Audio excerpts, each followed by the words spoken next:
Wagwan sports fans, welcome back to another very special episode. I'm your host, Joe Mar, I am Rush. and this is This or That Sports TV, the place you guys come to get the best, most interesting, and everything sports topics, discussions, and debates on the internet. Yes, people, but before we get into today's video, it's a good one.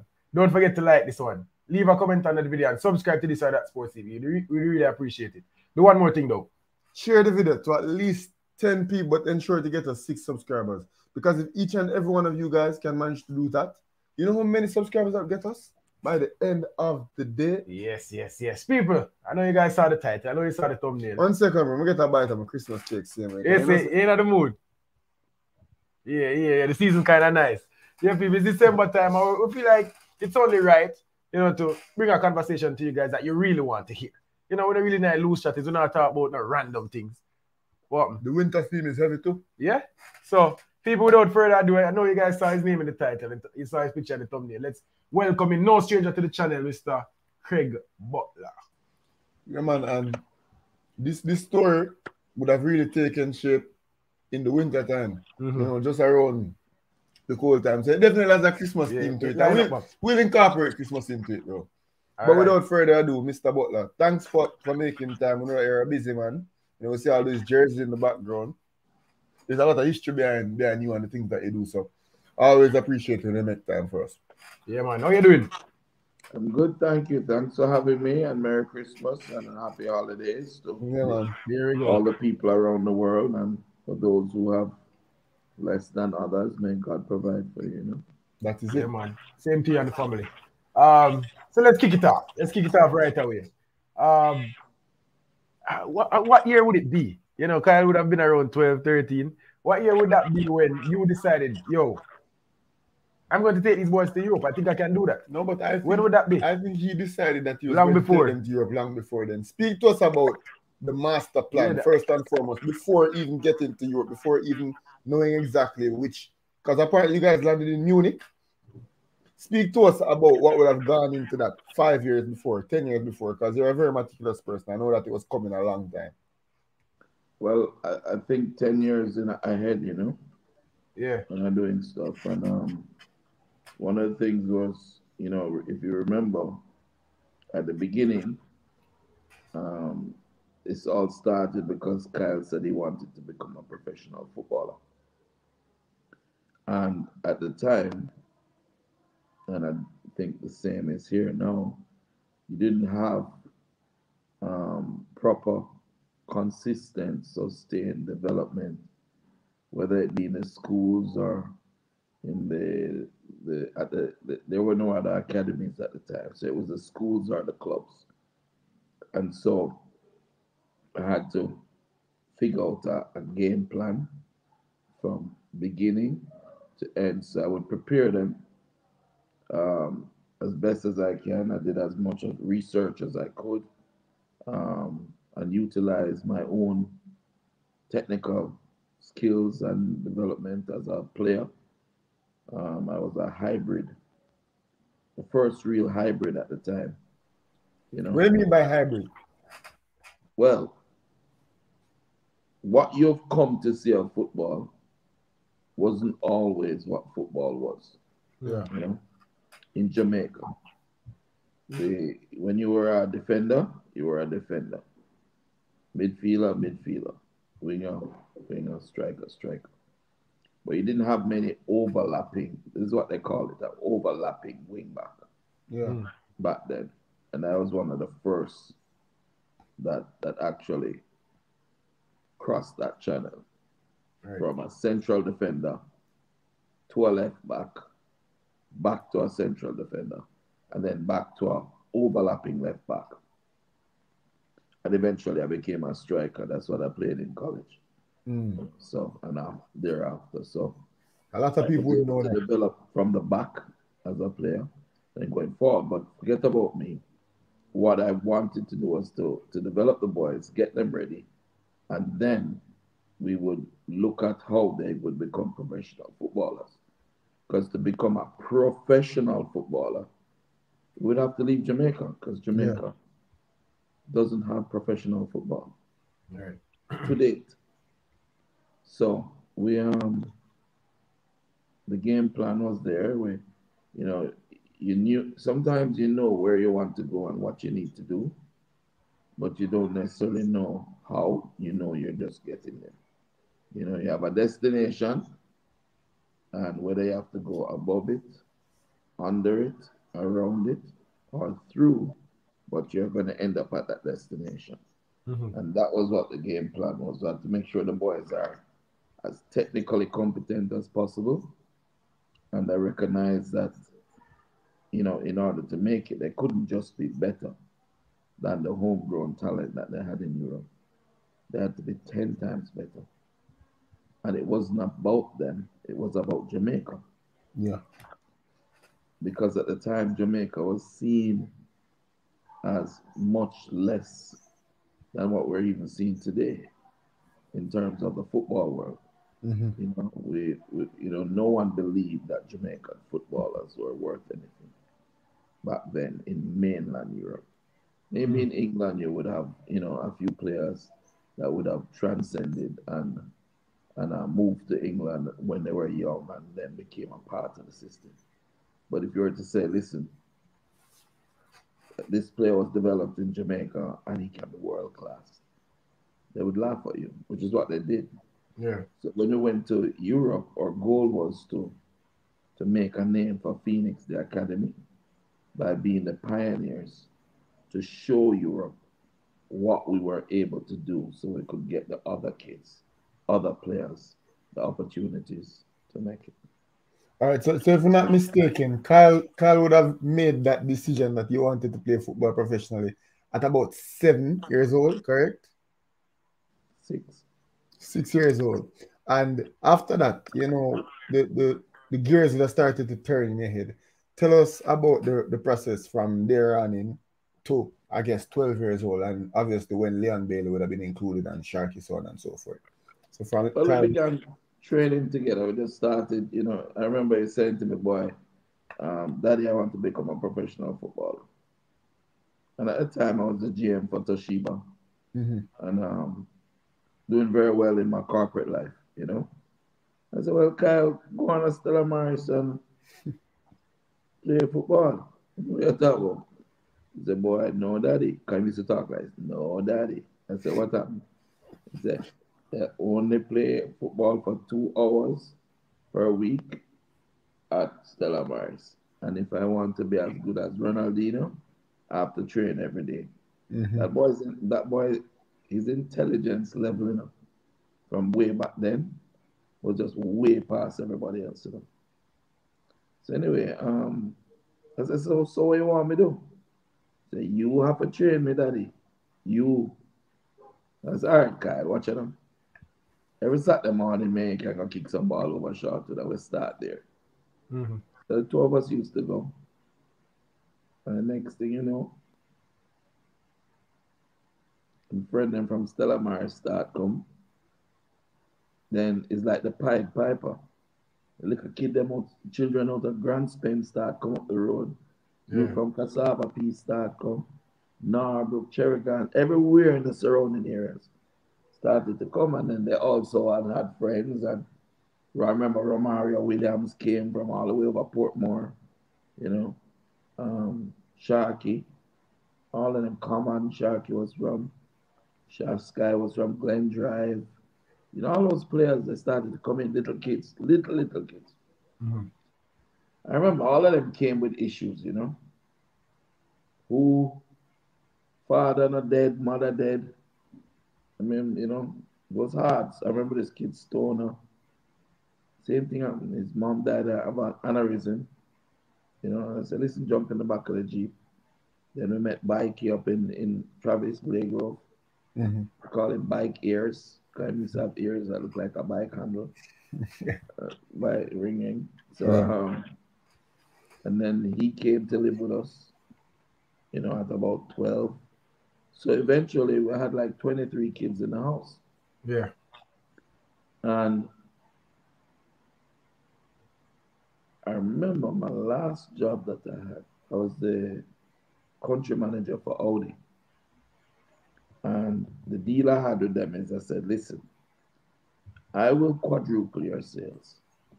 You're selling about 3 or 4 cars a month now. I'll give you 30 to 40 cars a month.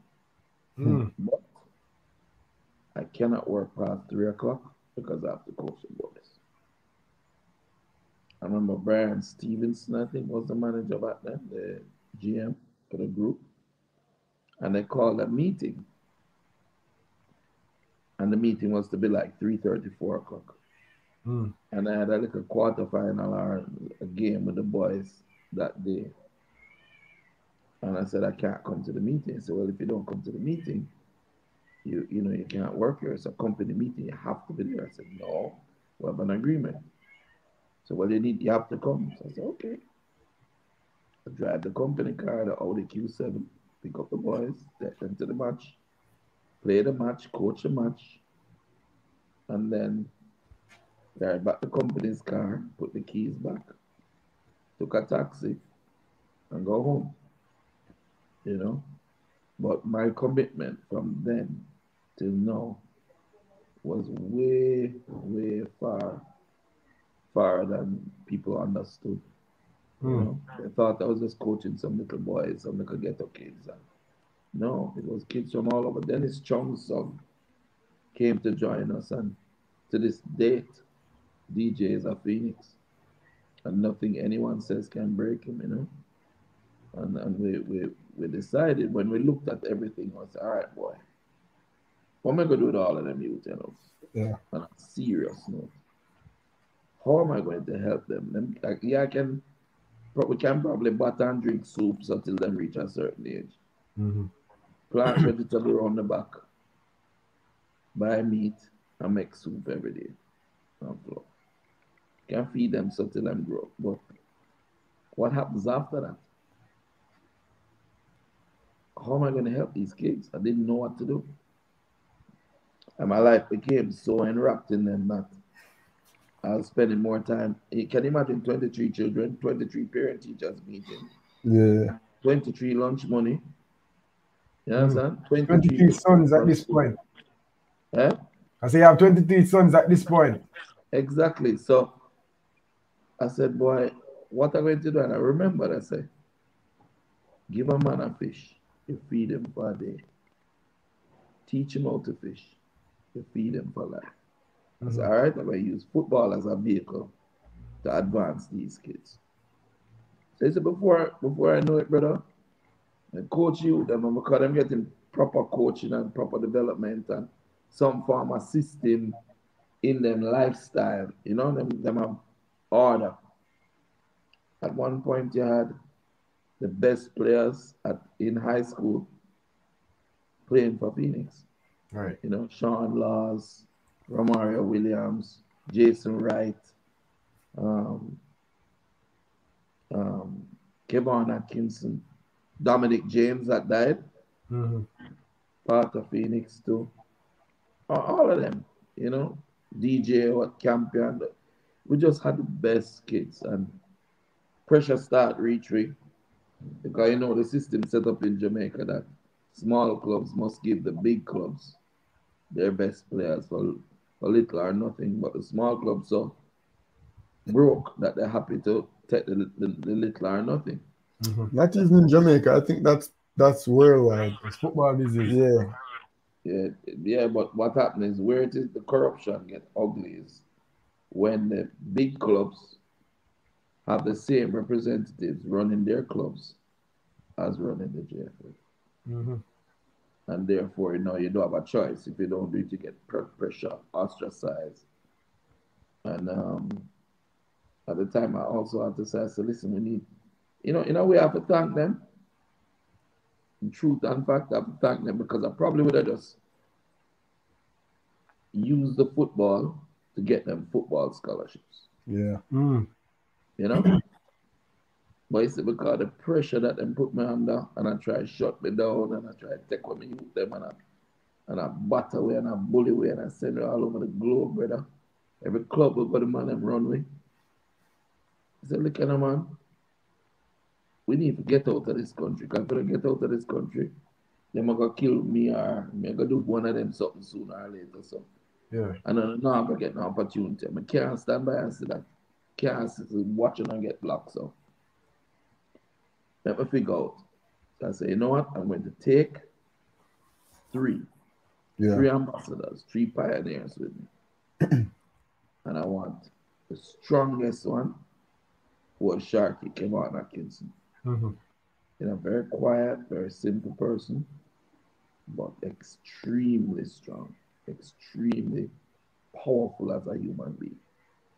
Then I want the smartest one, which was Kyle. Although he was the youngest one, he was like a general and him bright and him sharp and him can read and he can adapt well and can learn fast. And articulate himself well. And articulated and he's a youth you can sit down and reason with, And then there was Chippy. And Chippy was really the bravest one. Mm. Chippy not afraid of nothing. I remember, no matter how big you are, you can't beat Chippy because Chippy takes don't bust yet. Yeah. You understand? He wasn't the type of kid you could bully him or push him around or nothing like that. It's a rough youth. So it's a rough youth. It's not that him rough, him just don't take it. You could have beat him, if you lick him down and drop on the ground and get up back in boss here. Mm-hmm. You take knife, chop him, he going to find a way to defend himself.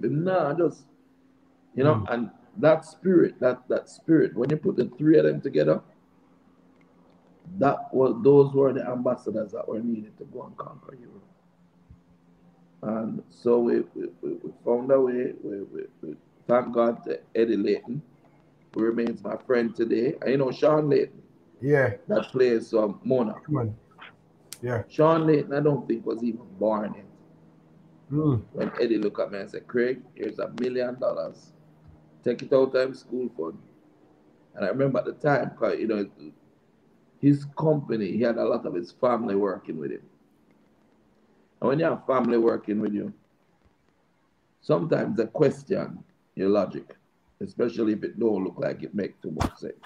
For sure. And when Eddie take up that money and give it, brother, everybody in the company said, hold on, what you do? I said, no. Let me tell you what you're doing, Craig, and you don't realize it. Because Eddie's a very, very astute, brilliant mind. Brilliant. I think there may be 2 people in this world that I actually listen to, and he's one of them. If you come and say, yo, sit down, I got to talk to you. I listen to Eddie. Brilliant. And he said to me, what you're doing, and you don't realize, is a 10-year business plan. So you have committed your life with 10 years of suffering, and after that, you're going to start to see the results. But see, 1 million Jamaican dollars here, make it last year. You want the children go for the first 3 months, enjoy yourself, get to know people or whatever, come back and go again. So that's what we did. We created a situation where we would go to Europe. Didn't really have any trial. At first, it was really to just give them a vacation, give them a sightseeing. That was the initial idea. But the true idea deep down was to see how we could let Europe know about how good we are. So even though we had about 10 hours of offers, or people wanted to take the youth, Yeah. But we wouldn't do it because if we, for instance, we went and signed at the first club that we went to, right? When I say sign, I don't mean like a professional contract, but to play with them and be committed to them. Then we would not have the opportunity to go on trials to all the other clubs so that they could see the talent level and be willing to get interest for the other players. So, yeah, man, I go up on the plane, man. And I remember the day I go over Western Sports and I try to get a jacket. 3 little sweatsuit top we get to buy. I'll get that big, like one of them big giant duffel bag there with wheels on the bottom. And everything we have to pack up in one big bag. We figured we'd have to carry it. I was in good health at the time. I was strong. Yeah. Throw the bag from my back. Carry the youth them. We landing in Munich. Freezing cold. Go to the train station. And because our destination was Austria. Yeah. And we took the train to Austria. Boys ate bratwurst and stuff for the first time. I remember Chippy laughing. I said, Chippy, what is that you're eating? You know? I mean, I know it, but it tastes good. You know? So what's your Mr. Butler? So when you were in Jamaica buying all of these stuff, at what point, because you probably remember more than Kyle, at what point did you tell them that this was the day, and what was their reaction? Were they excited? Were they nervous? Were they timid? Were they serious? Ready to go? What was the reaction? Well, for a long period of time, we told them that this was the day. Over a long period of time, we said, listen, we're going. But each time I said we're going, I figure out how I'm going to get to go. Yeah. I have a lot of money, because remember, I have 23 children, and I have 23 children, brother. And you walk with them hard. You have to feed the whole of them. Plus, I have like a young daughter, 2-year-old. Mm-hmm. And she underneath, if you look at the pictures, you realize Casey's in my arms at every single training, because her mother used to work at the Hilton as a sales manager at the time. And then work till 7 o'clock at night. So drop Casey, go school, pick her up in the evening, pick up Kyle, then go training, take care of them, feed them, cook for them, carry them home, put them to bed, and then mommy come home and give them a kiss in the evening and chat 2 times. But by that time, it's bedtime, you know? So really, the level of work, but to get them at the time into this mental state to be ready. You know, one time I was going on John R. one deep freeze, you know. You understand? Yeah. Just to make them get used to the cold and them jogging at the deep freeze. My friend made them go in there. You know, the mentality, the public speaking, the image projection, the languages, the preparation mentally for what was to come. That went on for about 3 years. Wow. You know? Yeah. And then eventually, you know, Cassava push us over the edge. Push us over the edge. Can you imagine I'm a gunman? Man come shoot your dog. And I'm tell you, say, you have to make him the president of your football club after them gave the deal already. Hold on. What, guy? I had an interview with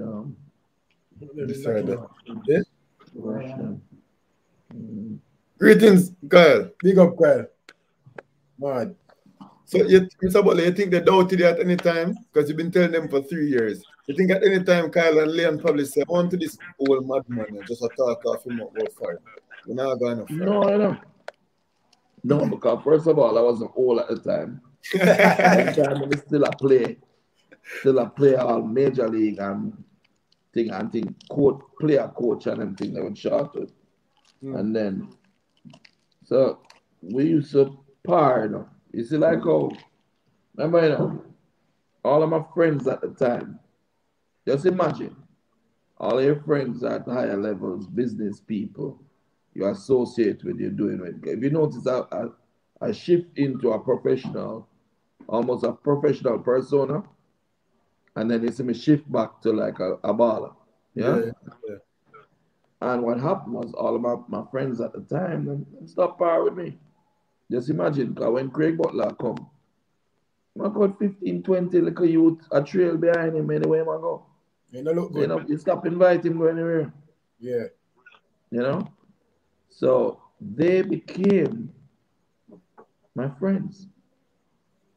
You know? I remember saying to them, boy, I'm going to give up everything for you, you know. Just promise me when I get older, you don't abandon me because you're all the friends I got. Yeah. You know?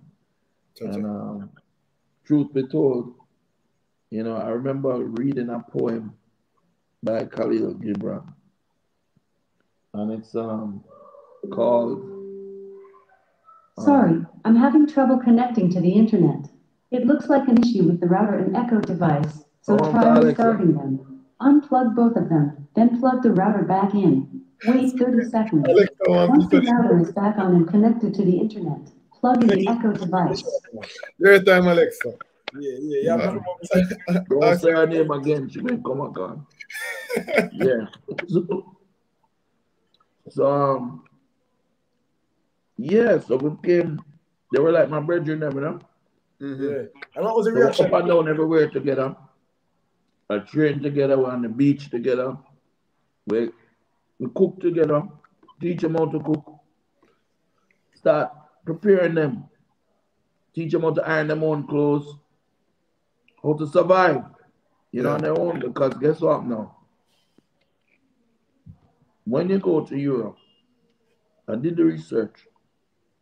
Most of the footballers that went to Europe from Jamaica, they failed. Yeah? Not even Europe, America, they failed and come back home. And the main reason was because they were homesick. But when I look at what they got homesick for, I'm saying they miss mama. The truth is, they miss the cooking of mama. Yeah? Yeah. So if them could have cooked their own meals, if they could iron their own clothes, if they could survive, make them own bed, take care of themselves, then we'd be in a position where we could hold out. So yeah. And what was the reaction when you say, yo, Chippy, Kyle, Sharky, we leave tomorrow? Because it's so the way Kyle made it sound, it was like it was abrupt. Like I say, we'll leave next time, I'm gone. Throw them in the back of a tinted van with a duffel bag and like hoodie over them head. Was it like yeah? thief in the night. Was it yeah or Mekusi? Don't make Kyle them fool here. We have a big bank robber bus that Eddie gave us. And Stocks and Security sponsored it. So they wrapped the bus and they had their images all around it and stuff. So we drive out, man, and we reach the airport, hug up little Casey and leave her with Travis and say, Travis, take care of her. And that's one of the reasons why Casey holds so much respect in the academy. Because as a little 5-6-year-old, right, she had to say goodbye to her daddy who raised her and did it with her every day. She made as big a sacrifice as everybody else. Yeah, and then you know that all the up and down running that daddy used to do, a 16-year-old was going to be entrusted to do that, Travis. That's why I have to respect Mike from then till now. The big son, proud of him. Because he took care of Casey. Yeah. Took very good care. Took her to school every day. Them have to take bus and carry her go JC Money Cup training after. And carry her home. Cook up her meals and did it with her, and then her mommy come home and take care of her. So she made a big sacrifice. We used to Skype every day, with her. And boy, I had a little scared the other day. She had to do a surgery, and boy, I don't know 1 minute if Casey ever was near tomorrow, like 2 days ago. But she 100%, she back now on her feet and she good to go. But may I tell you, one thing I've asked those boys to do for everything that I did for them then, and no, just one thing. Make sure Casey all right. Take care of her, and show her the respect and love that you would have given me. So we'd ensure that Phoenix will continue. She'll continue to be their manager. The young next generation will grow, But yeah, the boys were surprised, but not surprised.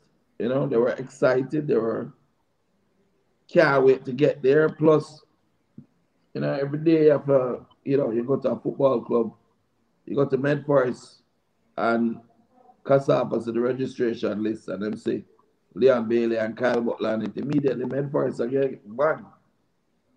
So Medforest have a push way out. And that's just how it was for like 5 years, man. Total ostracization, total pressure to youth them. It's like if you don't do what we say and come to our club, and it was just horrible. And it's still the same, you know. Them just can't do it to us. Because we don't beg them nothing, we're not hungry, you know. So them can't penetrate Phoenix. And Phoenix is a lot more powerful today than it was. Back then it's just me and my family, you know, my little sister and thing, and, you know, I try battle with the youth them. No, it's the parents, it's organizations, it's clubs overseas, it's other managers and thing, and the experience and respect we have worldwide. You can't touch us. You can't do Phoenix one thing. Because if you do it, you're in a big problem. You know? And you know, we have people like Nicola Bicknell in there now as a powerful source of structure, support. Bruce, her husband, you know, Eddie Layton, you know, Shelley McFarlane, administrator, and Dante's father, Dane, is my assistant coach. You know, it's one big family, one family at work, you know. Yeah. We have coaches and the boys who have grown up, like Travis now has his own little son and his wife, but him come and training and him coaching, and everybody is there. So really, Phoenix is the most powerful football club in this country, football organization in this country. Powerful. I mean, anywhere you look at it, any walk of life you look at it, any business you look at, you have the support. You know, we've gone through where we understand how important endorsements are and how important it is for us to carry ourselves in a certain way and things, but at the same time, and the boys are educated in that, so they're well-groomed, well-mannered, well-spoken, and, you know, you always have Casey there to speak for them too, but the fact is that powerful organization built on the trenches and the suffering that the previous pioneers, you know, had to encounter.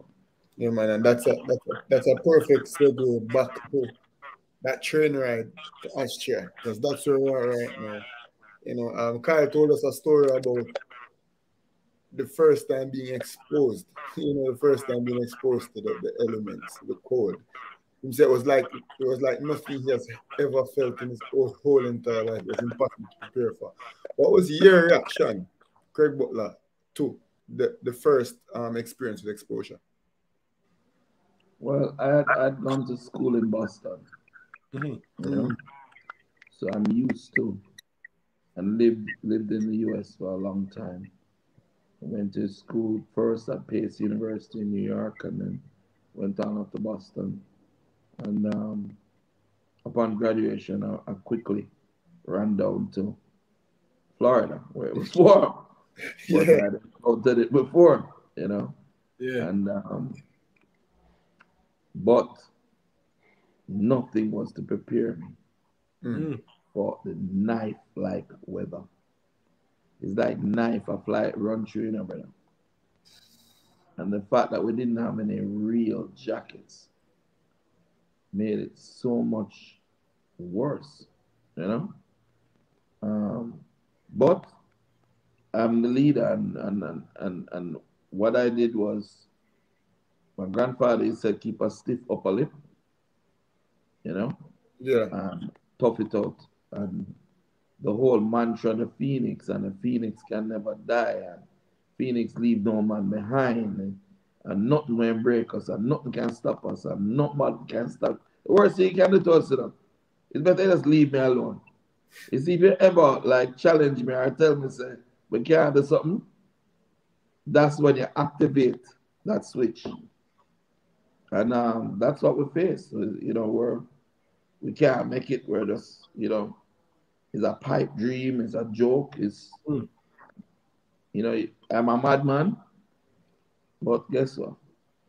The madman have 37 professional players that have gone through his hands and playing professional football in Europe now. Yeah. And that's and to be honest, the people who would have called you mad I think they're perfectly within their right for making that assertion. It's never done Because before. this is an absolutely mad move. It seems delusional. And maybe, obviously, it's an Let me ask you a question. But I When wouldn't have. Christopher Columbus said the world was round, yeah, while the rest of the world believed that it was flat and that if you sail far enough, you're going to drop off the earth. Yeah. You don't think they thought he was mad? And and at the time he was absolutely mad. So that's when I try to tell you, I wouldn't do that. What you did, I wouldn't do it. No, I would have probably do it. I would have probably take my son now and just camp to Europe and see what could happen. But no, but you see, you must believe. The first thing is you must believe. If you love your children, right? Yeah. You guys don't have kids yet, but when you do, if you love your children, the most important thing is to believe in their dreams, you know. Facts. And listen to them. You know? I read a poem, and I want you boys to do this, young men, to do this for me. Yes. Which one of you have a phone there in front of you? Both of us. Both of us, man. You can find anything you want to find right now. Type On Children by Khalil Gibran. On Children. That's all you need to write. On Children. And see what comes up. Is it a long poem? Not too long. All right, we'll give it a read then. We'll test my reading. Read it. Read it aloud. Bro. All right. On Children, Khalil Gibran. And a woman who held a babe against her bosom said, "Speak to us of children." And he said, "Your children are not your children. They are the sons and daughters of life's longing for itself. They come through you, but not from you. And though they are with you, yet they belong not to you. You may give them your love, but not your thoughts, for they have their own thoughts. You may house their bodies, but not their souls, for their souls dwell in the house of tomorrow, which you cannot visit, not even in your dreams. You may strive to be like them, but seek not to make them like you, for life goes not backward, nor tarries with yesterday. You are the bows from which your children, as living arrows, are set forth. The archer sees the mark upon the path of the infinite, and he bends you with his might, that his arrows may go swift and far. Let your bending in the archer's hand be for gladness, for even as he loves the arrow that flies, so he loves the bow that is stable. Not a bad one. Poem. Not a bad one. I've never heard it, but it's very profound. I've read that poem and it changed my life, my whole perspective on children, my whole perspective on how I should think. I plant 4 coconut trees up at Mona High School. It takes 9 years for a coconut tree to bear. You think I'll ever drink a coconut off of that tree then? And when did you plant it? This year. Most likely not. You have to hope someone, Mr. Butler. You have to be positive. Bolano is not about that. Most likely not. But the children and anybody else coming along will benefit from those trees. You cannot think in the now, you must think in the future, and you cannot just think of yourself. You have to think of others. Everything that you see me doing, I've done for Jamaica. When you hear Leon Bailey talk or Kyle, children don't just get up and think the way they think. They are actually raised by somebody who have those views, and they talk to the person and they adopt those views. You understand? Yeah. So you see people say, boy, I love Jamaica, or Kyle, and he love Jamaica, and he love the country, and even though they never pick him, he used to run with the flag around him. We think gave him the flag. We think throw the flag and say run with it. You understand? So the reality is, we as a nation think right here. We can't see further than our face. And with that whole vision, I wanted to make sure that Jamaica and Jamaicans would be considered as good footballers and deserving of opportunities to play professionally in Europe. And so that's why we went to almost every club that we could find in Austria. Yeah. And every club that we could find in Holland, every club that we could find in Belgium, Spain, Germany. And then they were, let's take it out the Christmas tree outside. Yeah, then they were able to see us. And when I said to them, okay, listen, you know what? I have an under 20 team in Jamaica that I want you guys to see. Can we get some friendly games against all of you guys that we played, trained with? And I said, sure. And that is how we're able to bring up 23 other players. Yeah. Right? Including Chevron March, speed player. And get them there. We played against the Treffers. We played against, Anif. We played against Red Bull. We played against a lot of big teams. And they got to see. And it started to twitch.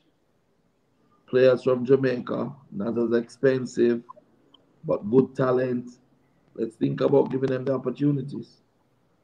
And yeah, players all over now. Well, players all over the globe. All right. But, so I'll tell you something. The most painful time of my life was then. And some of the happiest times of my life was then. Yeah, I can imagine. Because obviously I'm not going to ask you to go through each and every one of the clubs like with Kyle. But give us a general synopsis of how those three boys were received in the clubs that you guys went to.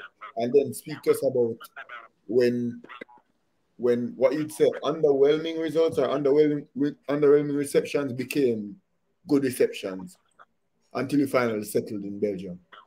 Well, a big part of it is that you have to understand the culture of the people that you go to. Mm-hmm. Austrians are very aloof at first, And when we went, they were really not so receptive to us, especially when we went to Red Bull, But it's hard. We begged them and said them give us a blind. We're showing them. At first they said no, and I tell the boys, I say, yo, watch it, just go on to some drill. Yeah, do some juggling and do some skill set and everything there. And the guy looked and said, okay, now come. You guys come, we'll let you play. It was just so cold. All these little Austrian kids are in gloves and sweats and proper boots playing with pegs on the bottom. And Kyle living at turf. no sweatsuit, no nothing at all. And they just froze, literally froze. Yeah. So I begged him, I said, can you give us another chance? And he said, no. No, I said, please, just let us come back in 3 weeks. I said, okay, give me a call in 3 weeks. That night we went back, we were so disappointed. I remember going back to the hostel and, get a little food and we sit down and the boys, like they look like they felt like they let me down, I said, listen, man, Phoenix can never die. They not stop it. What I'm going to do? I'm going to just go on a bed and take it. And I think it was Sharky. Sharky said, coach, so we want to go for a run. I said, what you mean? He said, we want to go for a run in the city. It's after them not training. Hypothermia probably has set in on them. And so them three little youths, them go out, and I'm walking behind them with a little camera. I think I still have the video. Walking behind them with a little camera. And them start to walk. Then them start to run. Then them take off. It's freezing cold now. Then while them run, them take off them shirt. And I run with the shirt in the hand. For maybe about 2 or 3 miles. Went back in. Had a warm shower. And I said, coach, you say it's so bad. You can't handle it, man. And they continued. Eventually, cut a long story short, they played Anif in the final of the under 15s or under 16s and won. And I remember Didi Matashits at the time, who is the man who owned Red Bull. He's dead now, God rest his soul. He said he wanted the boys. But before I went to Anif, I got a letter of release in advance. So whenever we wanted to leave, we could leave, you know? And we said, no, we're not going to Red Bull because you never want us when we begging for the try.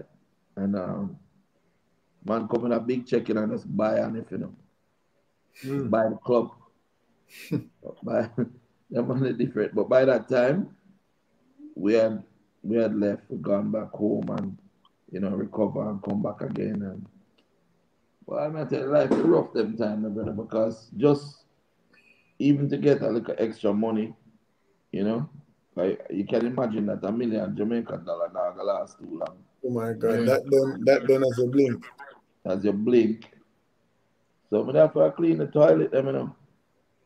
Yeah, and that's the next perspective that we spoke to Kyle, and Kyle said you did a very good job at ensuring that they stayed oblivious to how hard it was. So they didn't no clue. Don't say we have it hard. It's funny. We used to have a little apartment like right then. They would eventually get a little apartment like that. I would coach with them in the day. Walk the 3 miles back to the apartment. Cook them dinner. Right? Make them do them homework. Put them to bed. And when they're sleeping, walk back the 3 miles.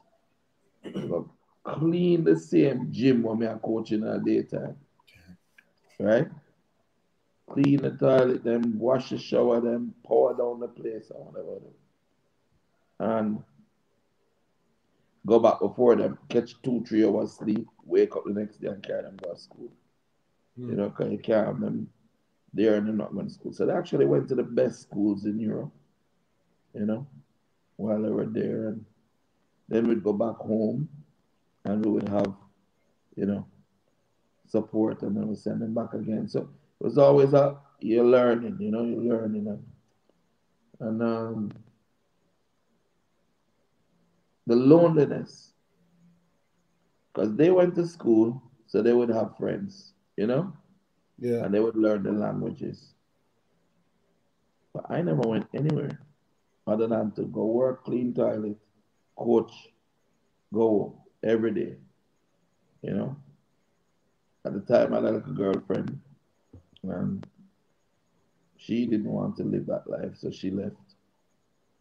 She never came back. She was from the US. That's the vision. She never saw the vision.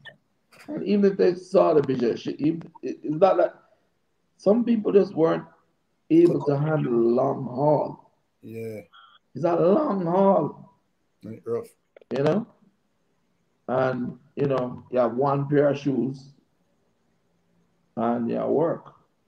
It's a work. What was the toll? Yeah, if the food's done, you make sure, say, them eat sometime. I think maybe that's what took a toll on my body over the years. Because if there wasn't enough food, I just don't eat that night then. You understand? I have to make sure them all right. Make sure they eat. Make sure they're healthy.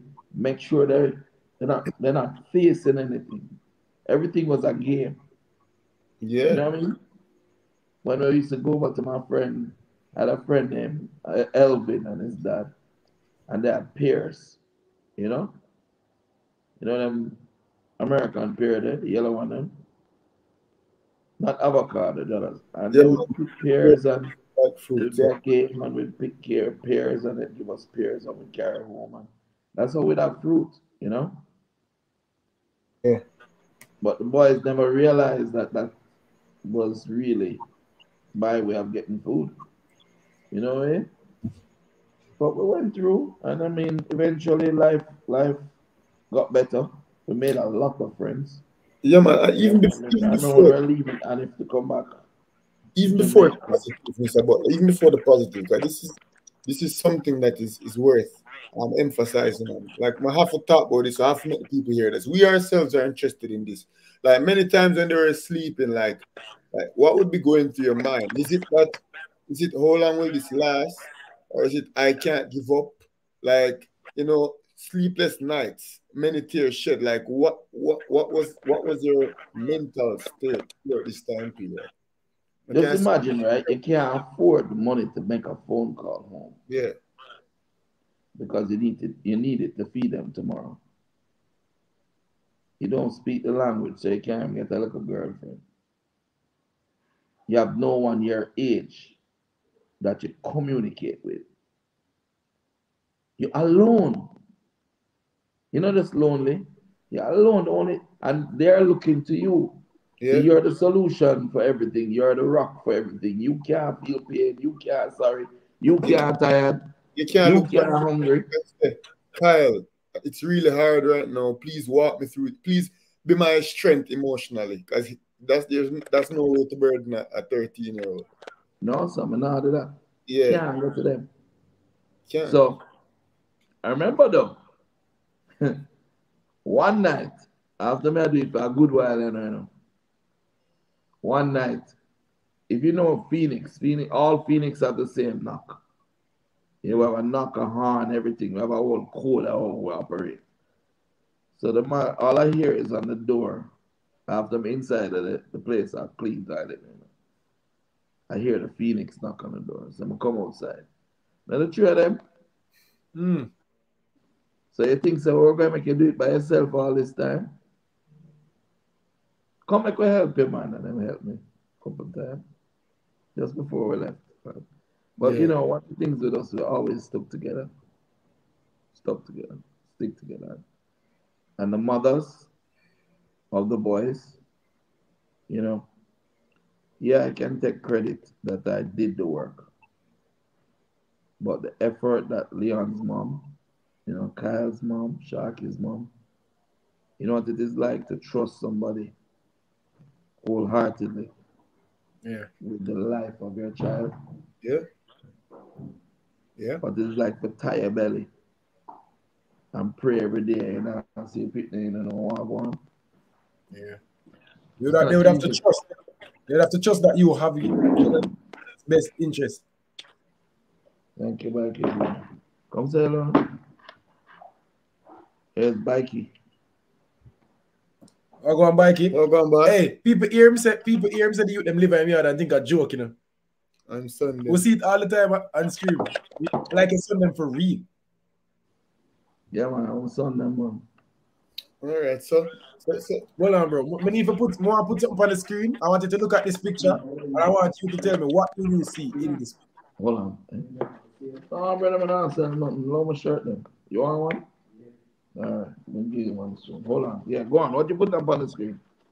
Look at this and tell me what do you see in this picture. The pioneers. Ready. Talk us through that picture. What's going on here? We're at Anif in Austria. We're just going into training. And I'm the coach and the boys are there and ready to kill it. Chippy scored 75 goals in 15 games. Kyle had 99 assists and 25 goals of his own. What? Hey, Kyle, a machine, Man. So that's an interesting picture for the archives. And you know what? When I look at this picture, them look like them ready for fight. Like them look like warriors. The man just look so serious. You don't understand the man in a ramp. It's a mission we're on. You think it was like a vacation? A game? We're on a mission. When you have youths that go to them learn 4, 5, 6 language, you must learn the language, Yeah.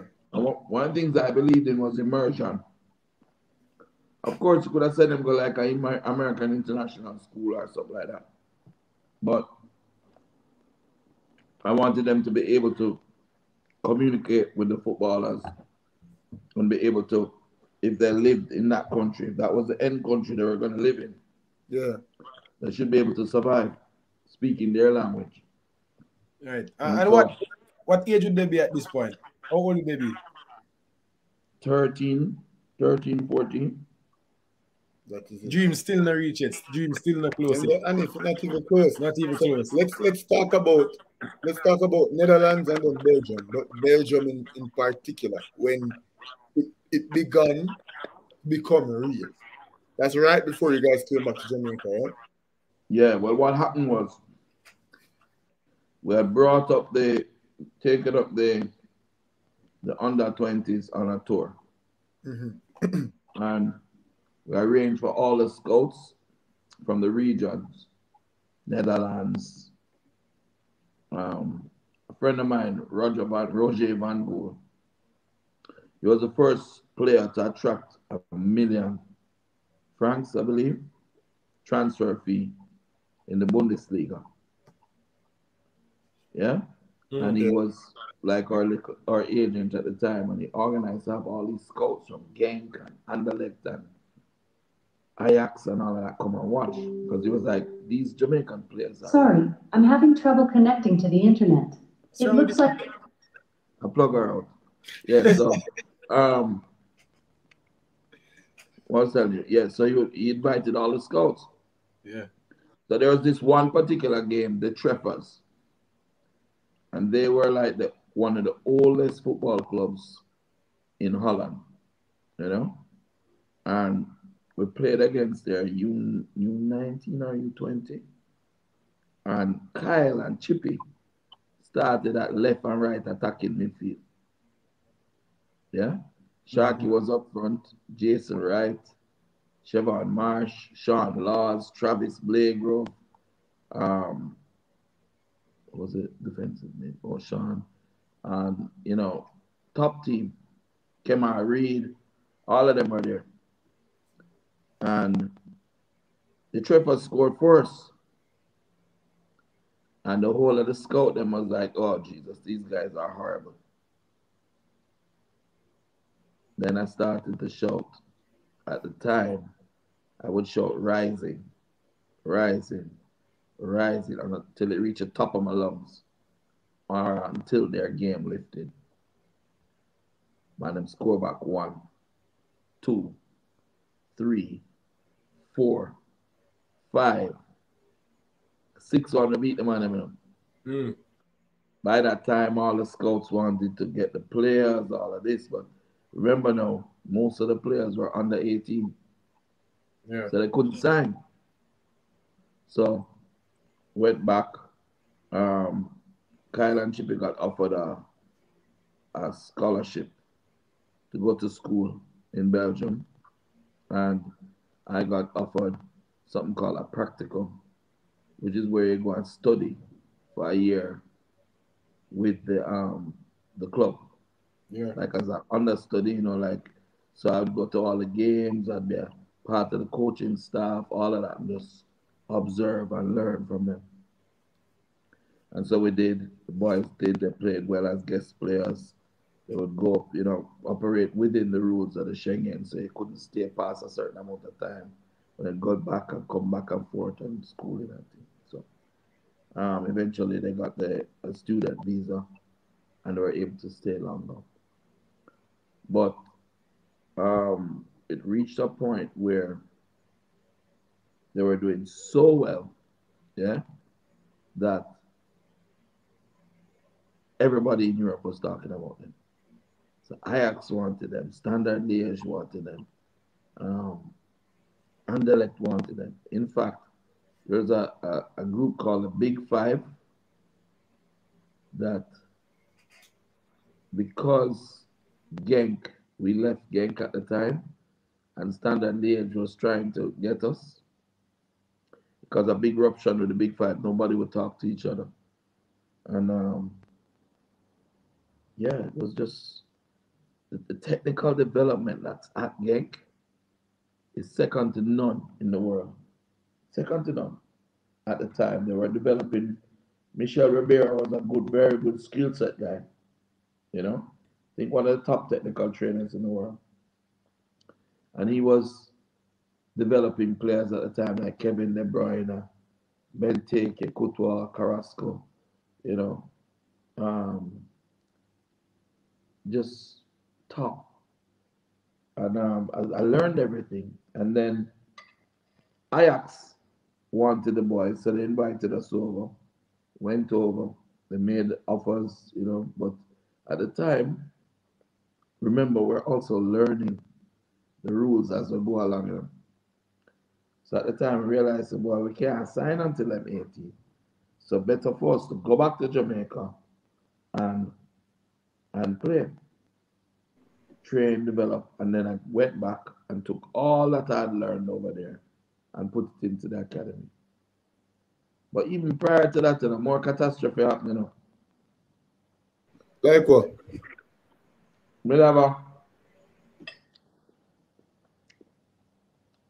To make money, right? I got a dealership for a machine called a Kikomat. It's a ball shooting machine. And they gave me a territory. So one of the territories was Mexico and the Caribbean. So I said, let me go Mexico on the way home to Jamaica and see if I can sell some of the Kikomat them because they was good, expensive machines. So I'd sell to the pro club then. Yeah. And I got Cruz Azul and I went to another club named America. I sell a machine and thing and thing. And somebody said there's a new club called Cholos in Tijuana. Why don't you try there too? So we jump and go to Tijuana and go to the meeting. And at the time, I was wearing what I normally would perceive as a salesperson to wear. My suit, my briefcase. But I don't know nothing about Tijuana. So I'm walking on the streets of Mexico, you know, brother. This is when I pick up, just drive up.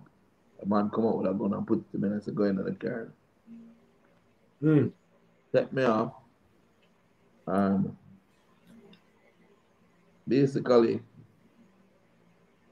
carry me way out in the desert, beat me up. Bad, broke up my nose, broke up my knee. And they was going to kill me and take cash that I had of me because I had a little cash. And I begged them to say, listen, nobody kill me because I have my kids in Europe waiting on me to come back. If I don't go back, their chances of making it now go happen. And one of them put the gun to my head, so I said, go down on your knees. And I said, I'm not doing it. And take the rifle, and I licked my knee and broke my knee. And I said, close your eyes. And if you open your eyes, I'm going to shoot you. After about 15 minutes, 20 minutes, an hour, hour and a half, eventually I said, Chuck, open my eye, I look nobody. So I look as far as I can see, go so, then so, then so, then so. Desert, no civilization. As far as the eye can see, you know. Brother, I can't walk. Literally crawl through the desert until eventually some of them find me. But I was like 14 hours out in the desert. Rattlesnake all looking at my face and everything. And kidney them had shut down, dry up, mash up. Came back broken. And in a wheelchair. Eventually, you know, after a little while, I knew the boys were there and they were on their own. And he came back. And I went back even though I was 100% better. On the plane, I get embolism, pulmonary in my leg. Deep vein thrombosis, yeah. Yeah, because it's a long flight. Long flight, and they have all of them beat up there, you know? Well, did you go back to Jamaica or you flew straight from Mexico? Back to Jamaica. I was a healer. But then the time I run up on the youth them over there, I need to bring them home. Yeah. So eventually go back and go for them, man. But I got sick. I couldn't move. when you get them things, you balance off. You understand? Yeah. I was really sick, man. And eventually we came home and taught them everything. And by that time, now JFF started giving problem. This was to get them work permit. This was the period. This was during the period they were waiting to get their work permit. Yeah. Yeah. But you know, had to get a visa. We'll go back. Yeah. But by that time then, JFF, well, let me know about that, but basically, Chippy said it already. Yeah. There's no lie to what he said. But we eventually went to Cuba, went back, and the rest is history, you know? Yeah. All right, so what is now 17 and 18? Yeah, so going back now, right? Going back now is different. You know, this was, you know, you'd say a dichotomy, like a contrast to what it was the first time. The first time you were going, not knowing what was going to happen, throwing caution into the wind, taking a chance. This time we were going back with intention, a direct line, a direct path to exactly what we were going to do. The boys are going to become professionals. What was the mindset amongst you guys in this journey going this time as compared to when you were going 5 years before? I put it this way, this time when they went back in suits. Yeah. Business. They went back. Serious, you know? If you look back, you probably see some of those images too. Very professionally dressed, speaking the language, the Flemish, fluently.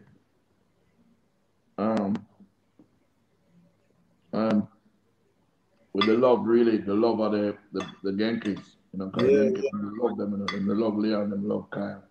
And at this point, you look and you say, all right, this is it.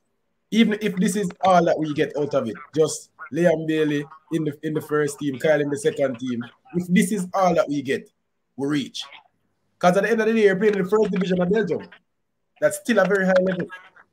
Yeah, but that's not still a very high level. That is the highest level it could be in the Premier League. Right. In one of the top 5 leagues in the world. And a good club at that. One of the best clubs in the country at the time. Best clubs in the world. Yankees are top. Listen, if you really look back and look at the development, Yankees probably developed most of the top skilled players in the world. Yankees kind of like Benfica and them club there. Ajax, yeah? So, we're happy, but we knew we're still on a mission. Because if they did well, then it would open the doors to other players, you know? Yeah, man. And the question something else. The question I have to ask it to Kyle. You would have been used to money before, being in administrative positions before, being a general manager, so on and so forth. But this had to have been different money. How did you react when seeing this kind of money now? Consider that you have three athletes now playing professionally, but 2 playing professionally in one of Europe's top 5 leagues. How did you react to this money now? Well, it was just very simple. Okay, now I have enough money that I can buy a house, put Chippy mother. We can help Casey make sure she have everything she needs. We can help the players in Jamaica. Yeah. And feed them. And get a player house and put them in and insulate them and protect them from the JFF. You know? We're in a position where we could influence others and we could develop more players, you know? Get gears with a Nike endorsement contract now. And the boys could, we wouldn't have to be wearing two different foot of shoes. The boys could have good quality equipment to train in and balls to train with and good meals and nutrition. That's what it meant to me. And to Leon and to Kyle too. We never did it for the money. Mm-hmm. It was never about money. If it was about money, we would not take up them little youth there. I keep my big job, relax myself, raise my family, be comfortable and easy. Yeah. But it was about my friend Peter Cargill. That was one of my mentors when I was a player at Swallowfield. And having to see my national play at the time, asking for bus fare to go home. And in the national team, that just didn't compute for me. Yeah. So I wanted to see football being used as a vehicle of advancement for young men and women, and forget about Leon. I've achieved that because before Leon, yeah, apart from Bibi that went in for the World Cup, Yeah. how many homegrown talents were getting opportunities in Europe? Nobody. You see Maggie gone, you see Paris get opportunity, you see Nichols get up. None of them got anything before these doors were open and people's minds were open. And even our own Jamaican people, our football administrators started to say, hold on, maybe the route that Butler is going, we can get something out of it. So let us try and see if we can sell some players in the mainland Europe, All right. That's So what you can say. so the guys are the boys are now professional, and Leon Daly was now one of the best players in Belgium, right? In fact, while I set up this question, I have to put another photo on the screen because I wanted to look at this while he's setting up the question. Yeah, so Leon Daly is now one of the best players in Belgium, hands down. Because to be nominated for the Golden Boy, that simply means you are one of the best players in the division. And Leon Daly was exactly that now. And Kyle Butler was one of the best players in the division that he played in his category. Speak to us about the pride that you would have been feeling. Speak to us about the payoff, knowing that it was 5 years of blood, sweat, tears, times 3. Sacrifice not only made by you, but made by your daughter, made by your family. Speak to us about the pride. What must have been overwhelming when Leon Bailey would step out day after day, scoring goal after goal. Same with Kyle. Speak to us about how you'd have felt at this point now, knowing all that would have gone into it for the last half decade. Every time that Leon or Kyle plays, I cry, right? And it's a running joke. It's like they're timing it. They're like, okay, 1, 2, 3. I'm betting say I'm a ball now. Don't ball. Stop the balling. Because it's so emotional for me. It's so overwhelming. I mean, I have videos where I remember one time there was a problem with a club named Rapid Vienna. And when we went to Rapid Vienna, they wanted us to sign immediately. And I said, listen, we can't sign because the boys are just here on vacation and we're not ready to sign it. They said, well, we're not going to pay for the hotel. Now, they invited us all the way down to Vienna, brother. So we're not paying for the hotel. It was a Friday evening that they said it. And we had no money really. And our source of helping us with money would have been Eddie. And it would have been too late for him to send any Western Union for us to pay the hotel. So say me and the youth them not in our park. You understand? Thank God it was summer, we never freeze. And thank God for the Jamaican consul at the time in Vienna who bailed us out. But I mean, it was some pretty homeless times, difficult. Anyway, years after, Leon Bailey's, we fly back to Austria.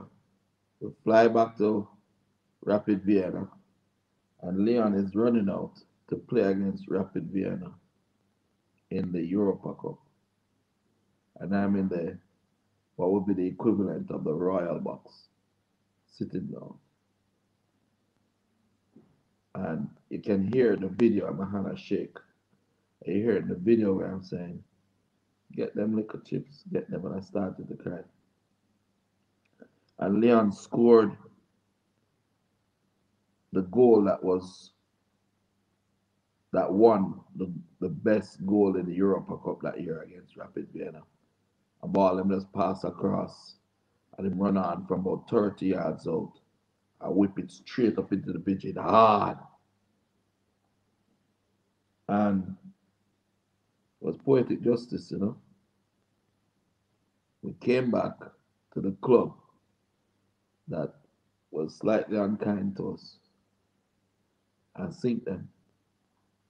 So those emotions were just so powerful and, you know, so proud, but at the same time so humble. People don't understand why I'm the way I am. You know? I've never been this humbled in my life. Just imagine you're clean toilet and everything. You're the GM for Toshiba and I run things. I know Jamaicans stay already. I'm there, they clean toilet to feed the youth them.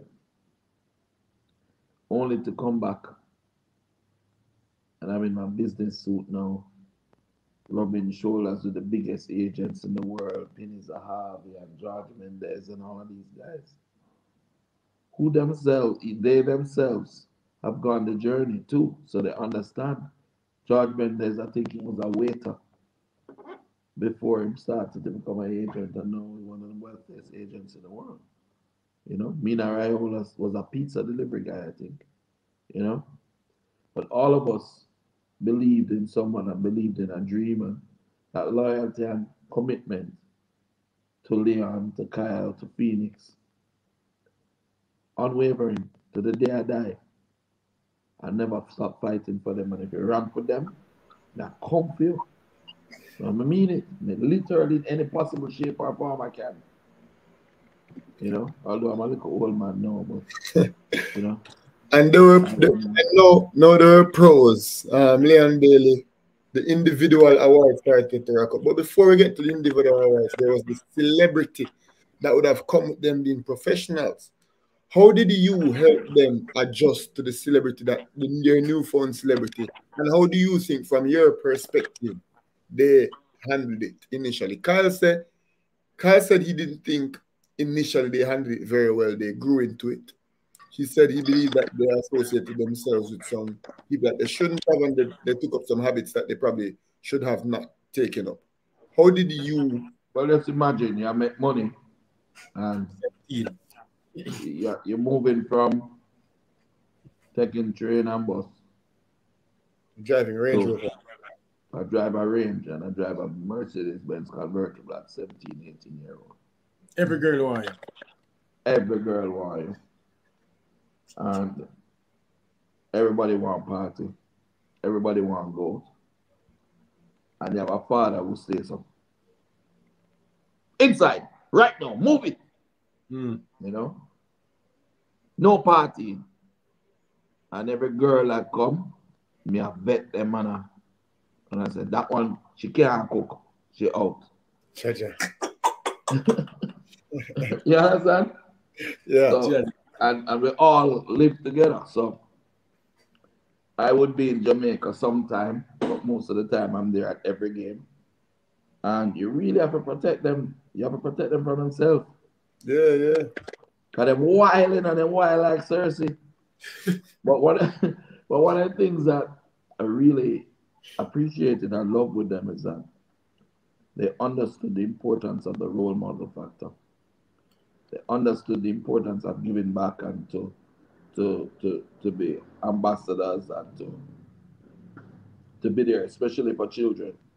So I remember Leon, both of them, they play a match, and when you finish the match and you're coming outside, there are maybe 500 people.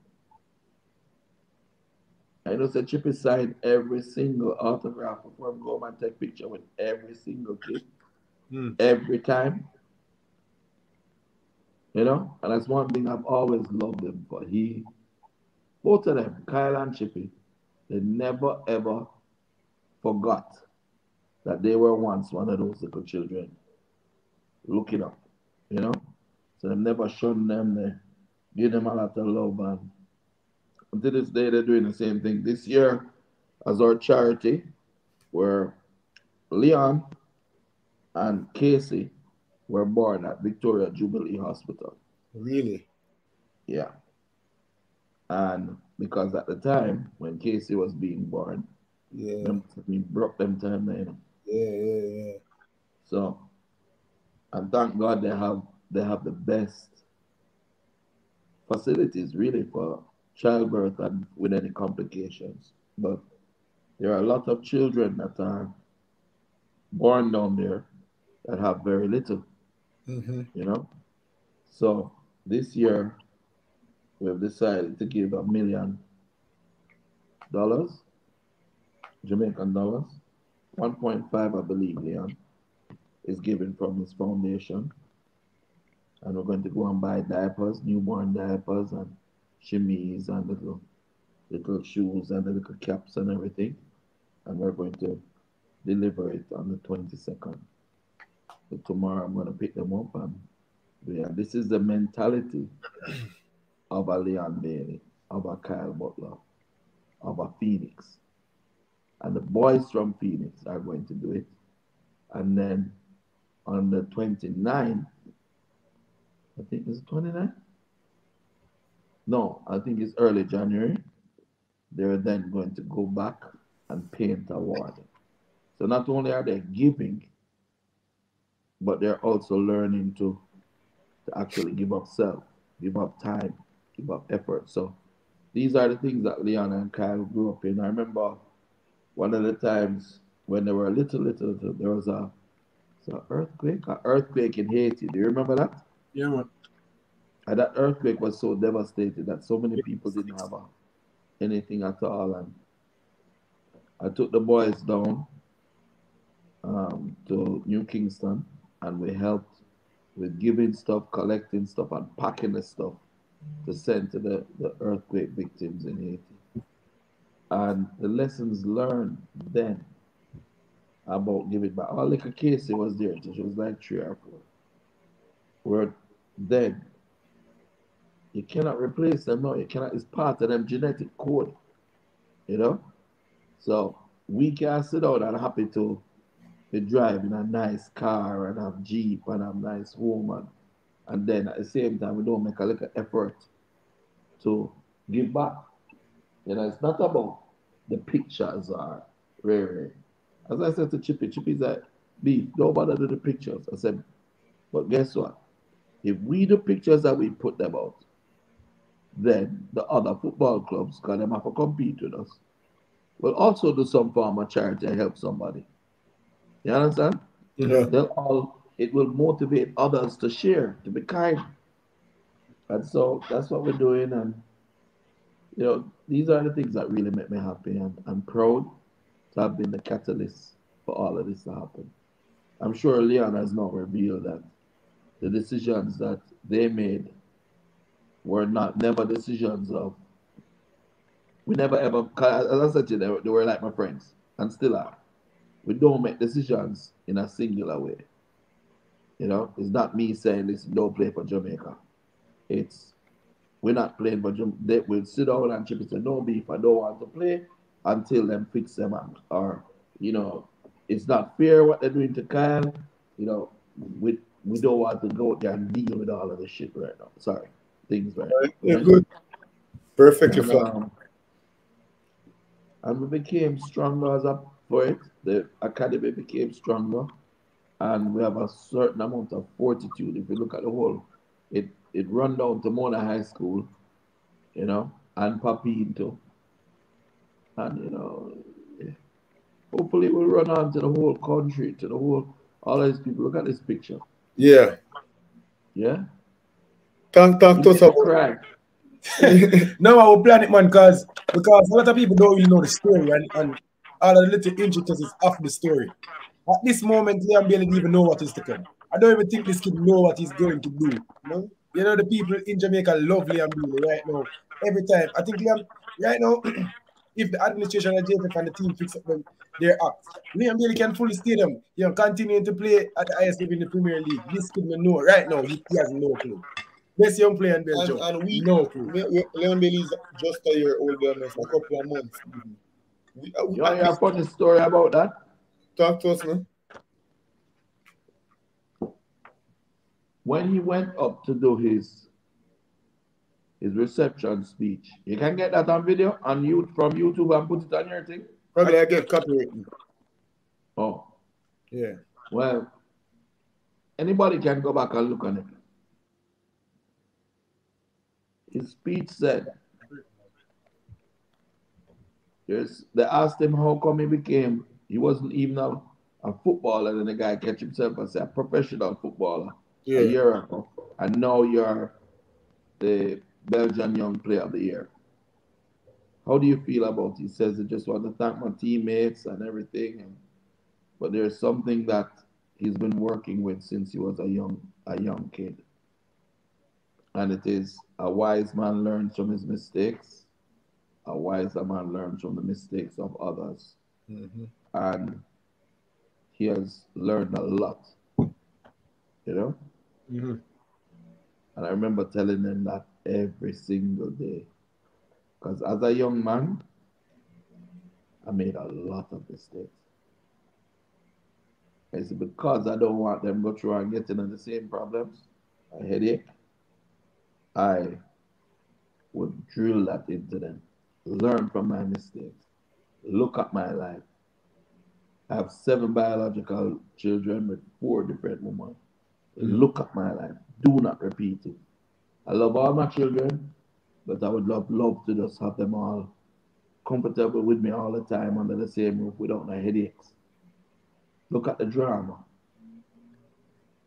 Look at what I went through. Do not make my mistakes. Do not spend off your money. Do not, you understand? Yeah. And do not run go pick up a pretty girl just because she's pretty. Check out our other values first. Yeah? What kind of mother would she be to your children?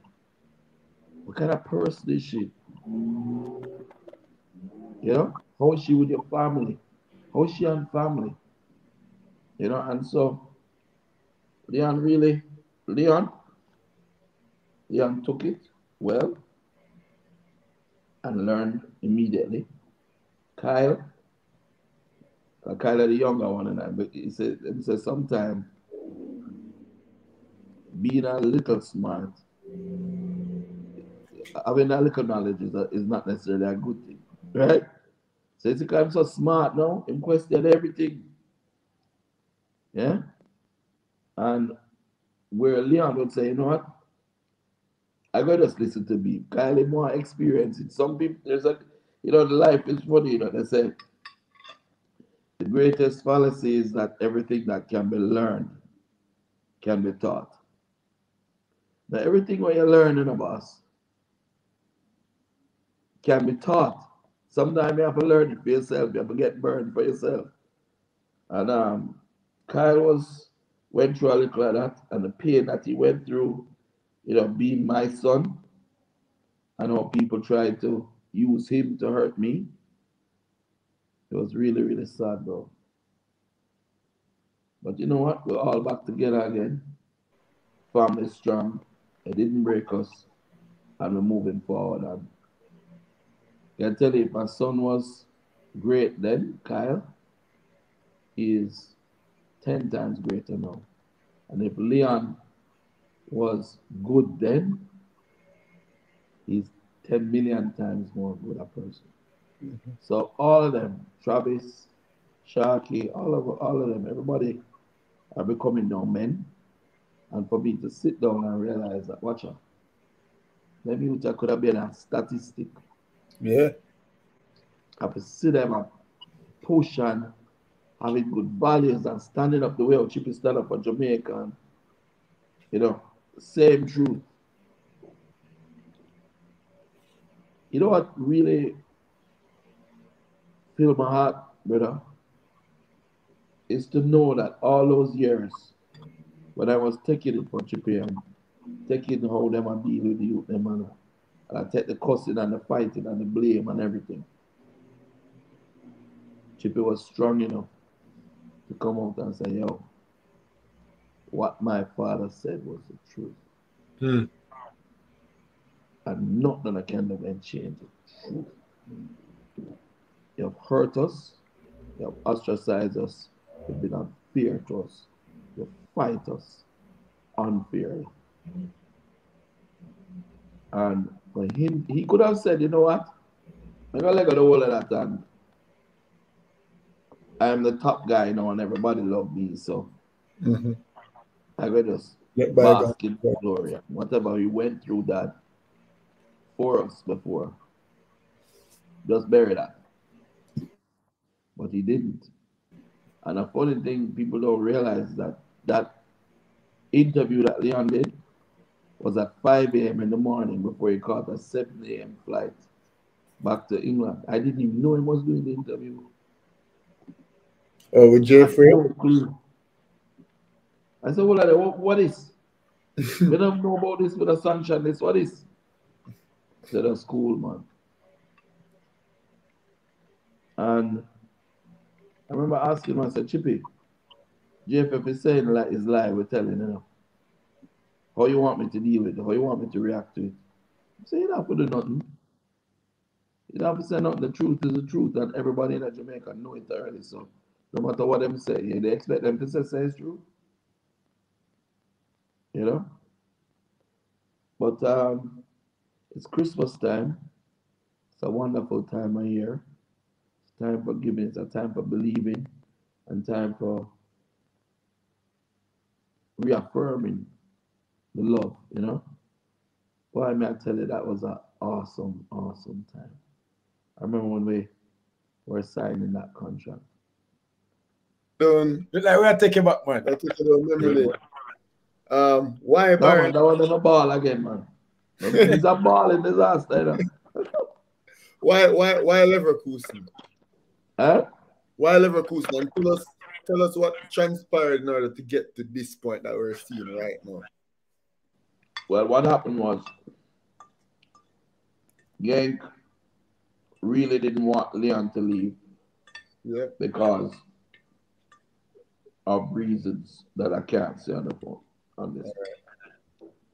But I took over the poll, I made one post on Facebook and I said, anyone who's interested, any club interested in Leon Bailey, who does not contact me first, will not be considered for the transfer.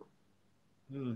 And so I was able to take over control of who are the interests because a club doesn't legally have to tell the player or the manager of an interest unless that interest is sent in writing. So if a dozen man call and say, watch out, I love get Leon Bailey at Ajax or at Chelsea or at Manchester United, unless a letter reach them, the club don't have to tell us. Mm-hmm.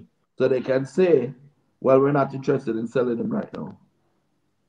And that's where that club dead. So I found out what was happening and took it in my hands. But what I wanted to do was I wanted to ensure that he didn't go to England or get signed by a club in England. The same with Whisper, signed by a club in England. And then be sent off to some secondary club somewhere because he would not have met the qualifications on the national team selection, you know, and he wouldn't be able to get a work permit in England. So I said, listen, the best thing we do is we take the steps. Go to Belgium, play for 2 years, dominate, do well, move to the next level, dominate, and do well, so that you will not go to England as one of many little princes, but you will go to England as one of the kings. So they were able to pay the transfer of over 10 million, which is what you need to circumvent the national team selection rules. So Leon Bailey, people don't know this, but Leon Bailey did not need to play for Jamaica to qualify for a work permit in England, because his transfer was over, I think, 40 million euros. Yeah. Right? And he needed to have a transfer of over 10 million euros. Now, if Chippy was in Jamaica playing for a Premier League team, there's nobody in Europe that would be even willing to consider 1 million euros, much less 10. You know? So it was important to take the steps, and Leverkusen agreed to certain things, including guaranteed playing time, you know, because I understood that, listen, you get a coach in today, and that coach loves Leon Bailey, and he agrees to play him and Ray. Tomorrow, that coach is fired and a new coach comes in, and he brings his players, because he's probably managed by the same agent that some of the players is managed by, and he wants to play his players. Now, if you don't have some form of agreement with the club that says, listen, this kid is coming to you and he needs to get the playing time, then it can kill a kid's career. You know? Yeah, for sure. All right, so Liverpool. Give me 1 minute. You guys go on talking till I come back. I forgot to do. Yeah, man. Yeah, bro. So a brief intermission. So far, obviously, we're coming to an end soon, but we still have a few more topics to touch on.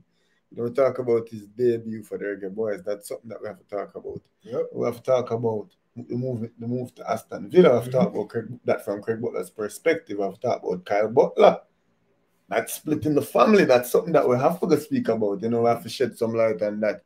And lastly, we have to talk about Kyle Butler and his footballing career right now. It's great to see that we can speak to Craig Butler without there being an animosity, because this man has a story to tell. Yeah, and if people listen, then can learn. I know the great thing is, man, I don't envy him one bit, because the struggle that he went through, man, I would not want it. And I'm telling you right now, you know, them always say the greatest men knows their limitations, and what he endured in Europe. I'm telling you definitively that I don't think I have it in me. I don't think I So, you know, I think, and definitely, especially in some ways, for sure, that's one way that I think I would have fallen short. You know, so it's definitely admirable for somebody to endure all of that. Let's bring him back in. Right away, we are going to go to probably the most important part for us as Jamaicans. Definitely for me. You know, obviously for you, there might be more important parts, because you know, there's personal gain for you. But for me, this is where Leon Bailey became one of my favorites. 2019, yeah. Gold Cup, Honduras, National Stadium. Putting on that shirt, because you know, before him have on that shirt, you know, players like Messi and I would have loved Mesut Ozil, so on and so forth, Aubameyang, you know, Lacazette. Those were the players that I liked. And then they load Andre Blake, you know. But this moment is where Leon Bailey would have become, you know, one of my favorite players automatically, because he wore this shirt. Mr. Butler, I assume that you're in the National Stadium this day, the first ever Gold Cup match to be held outside of the USA. Jamaica got it. Leon Bailey got it. What many years? Of course, I was there. Great deal of pride. Yeah. All of Phoenix was there. Mm-hmm. His mom was there. My mother was there. Casey was there. You know, what people don't realize is that No matter what the JFF does to us, we will always choose Jamaica. For the simple reason that when you play for Jamaica and you put on that shirt, you're not playing for the Jamaica Football Federation. Yeah. You're playing for the people of Jamaica. The people that you love, the people, your family. You're playing for the little man who sell Pepsi on the roadside. I say, yo, go on, do it in a G. You're playing for your little sister. You know, one of the things, that's why I'm having love Leon so much, you know. He never forgets. Never. Both of them. When Leon was playing for Leverkusen, he brought Casey to the stadium and he took her out and she was introduced to over 50,000 fans in the stadium in recognition of her sacrifice. Yeah. She then went to Malta and her brothers there also did it. Walked out with the team and everything. And so, as a Jamaican, and knowing our history, and knowing what we could achieve, it was just a matter of finally, you know. But then came the disappointment after, because instead of getting Leon in the shirt and drawing close and seeking a way to improve, asking me what I've learned, asking me how I can help or guide, they went on this rampage and started them foolishness about what are my qualifications when they themselves banned me from making me ineligible to go on any of their own courses. So basically, they were using what they did to me to continue to block me.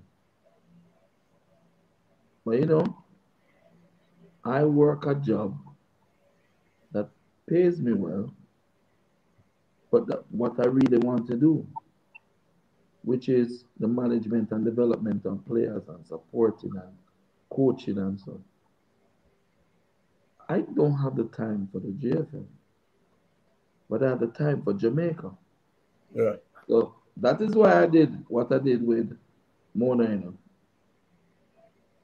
I wanted to inspire other schools and academies to believe that they can too if they adopt the similar principles. And by doing that, it become a mushroom effect. And then everybody would be trying to play more attacking football, you know, developing players over a long period of time and getting them properly developed and ready. And hopefully that will pass on to the national team. Now they invited about 8 Phoenix players. They don't realize it, but some of them, the overseas based players that they invited to are Phoenix players, but they're not going to say who they are until they select them. And there's really about 10. And speaking about the national team, you know, Leon Bailey would have kicked off his international football career based on his standards, relatively slow. Obviously, in recent time, picked it up and has shown us that he's indeed the best player on the team. But initially, you know, started. Leon. Huh? Has nothing to do with Leon. Like, speak to us about his start and where he is right now, playing for the Reggae Boys. How many? Did you watch those first games? Every single one. In the stadium? I was unfortunate not in the stadium for that one game, but that's the only. You watch it on TV. Yeah, I watch it on TV. Do you realize how limited touches Leon had in the games? Yeah. They didn't give him the ball. Because what Tapa was preaching and what our mentality was side, back. Side, back. Side, back. So instead of playing more aggressive, direct football, not long balls, but getting the balls to the wingers in opportunities where they can take on people one-on-one, they were playing a game that said, let's not lose versus let's try to win. If you look at how Mona plays, let's try to win. And when you're developing systems like that, sure, at some point you may lose a game. But if just winning a little money cup competition is all you're about, then you've missed the bigger picture. The bigger picture is to get the whole country to start thinking, attacking football, yeah, and attacking, pressing football, creativity. And when Paul Hall came in, Paul Hall said it. I'm going to build my team around Leon Bailey, and I'm going to get him that football. And once you get the ball to Leon enough, he's creative, he's fast, he's skillful, he may take shots. He's a lion. He rises to the occasion. So he's going to go and score headers like he did against Mexico. You know, he's going to rally the team and get the team going. And that's what you need. You know, one of the things that I really hate about some of our coaches is that they're accepting of where we are. You know the difference between Sky Juice vendor or and a doctor is believing that you can become and applying yourself to ensuring you get it done. What are you willing to do to get to where you need to be? I was willing to clean toilets. I was willing to go hungry. I was willing to bear the cold. I was willing to believe when nobody else believed. And I was willing to put my faith with my works. Because faith without works is dead. What is Jamaica's coaches, national team, and people in the football fraternity willing to do to get Jamaica to be a world power in football? Just imagine if everybody was doing what I was doing. If everybody was pushing as hard as I'm pushing. Rashawn, you know why I'm late for this meeting? Talk to me now. You see the shirt here? I just took it off and throw on this one. I'm coming straight from training. And when I say straight from training, I mean from 8:30 this morning. I get up out of my bed, sick as I am, and go and coach the U15s. And by the time I'm done, it finished at 12 o'clock. And I had 3 o'clock training at Stadium East with the seniors. So I didn't have enough time when I have to eat and go and coach them. Then you send a message and ask if I can do the show with you. I'm always supporting us. So give me 10 minutes. I'm in the car driving home. So my dinner here. Look now. So my dinner here. My wife, she don't bother argue with me again. She just send the dinner and the juice with Mikey Jr. I say, eat while you do. Yeah. What are you willing to do for Jamaica's football? That's the question I want everybody to think about. The national team. Are you willing to bury the hatchet with Craig Butler? I make him help you? Are you willing to say sorry for what you did? Because that's all you need, you know. You don't have to deny it. Because people make mistakes. People do stupid things. I've done a lot in my life. But just say sorry. We hurt you, kids. We hurt you as a father. We hurt you as a coach. We're sorry. Let's try and move past this now. or you want to continue? You make the same mistake with Dante Peralta, with Theo, with Doovie, Whisper, all of them because I developed them. But you're going to tell people again that the player, you have better players than them. That's why we play Manning Cup, you know. Most of them won't play again. But we just play to prove a point. You know? Yeah, and a few last points that I want to touch on. You know, one really quickly.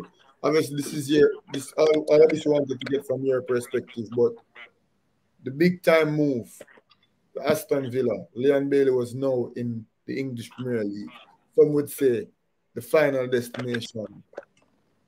Safe to say you cried again? Yeah, but this time I was more powerful. This time we're signing on our home soil. This time we want to sign in Jamaica with members of our media from Jamaica, members of our family, his mom, everybody there with him, because all those other signings, he did it in a foreign country with just me. And I wanted everybody to get a piece of it. I wanted them to feel this triumph for our nation.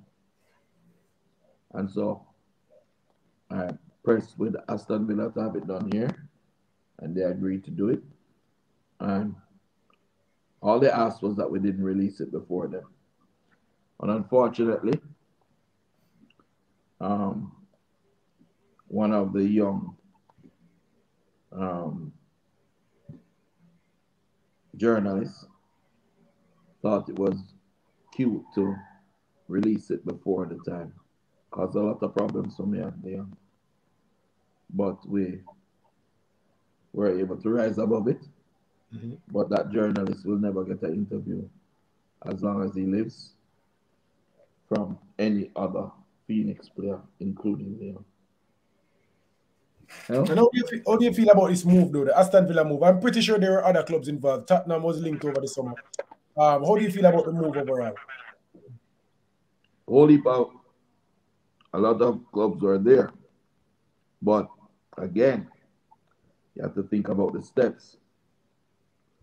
If you go to Aston Villa, who is one of the biggest clubs in England, and it performs well, yeah, then either one of two things is going to happen. Either Aston Villa is going to move up to a higher level in terms of the rankings and respect in the Premier League.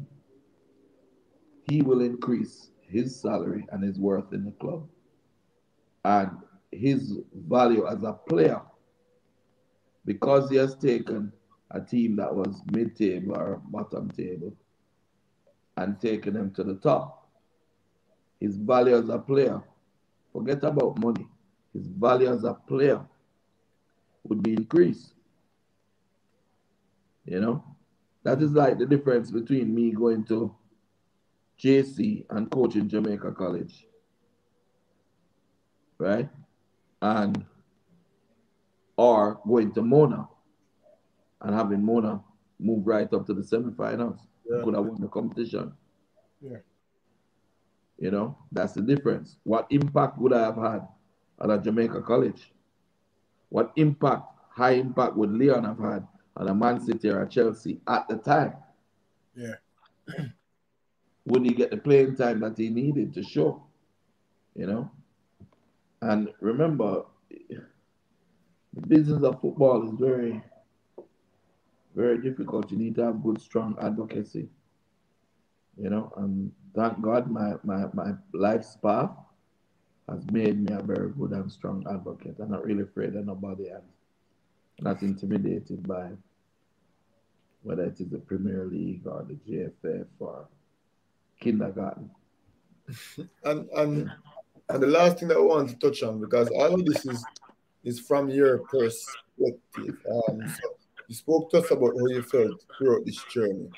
One thing I want to touch on, and I'm not sure if you're willing to touch on it, but I'm going to ask, within your prerogative, not to shed any light on it. But recently, obviously you spoke about Kyle being back in the fold now.